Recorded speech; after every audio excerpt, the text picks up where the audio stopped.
പ്രിയപ്പെട്ട ഉസ്താദുമാരെ, ഉമ്മമാരെ, കൂട്ടുകാരെ, അസ്സലാമു അലൈക്കും. ഞാൻ ഇന്നിവിടെ മാതാപിതാക്കളെ കുറിച്ചാണ് ഈ വേദിയിൽ പറയാൻ പോകുന്നത്.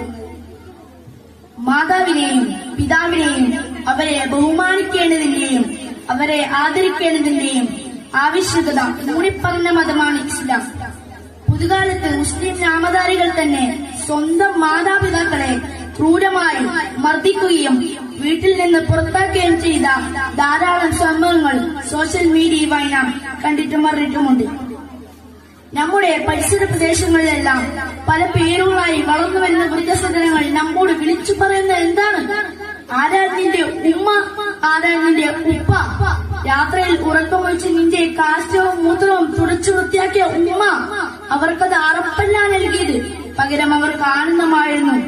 ആ നിലയിൽ നിന്നെ പോറ്റി വളർത്തിയ ഉമ്മ ജോലി സ്ഥലത്ത് നിന്ന് ആട്ടുത്തുപ്പം സഹിച്ച് തിരിച്ചൊന്നും പറയാതെ വേർത്തൊളിച്ചു പാതിവയറുമായി പൊടിവെയിലത്ത് പണിയെടുക്കുന്ന ഉപ്പ, നീ നിന്റെ പ്രതാപകാലത്ത് അവരെ മറന്നുപോയോ?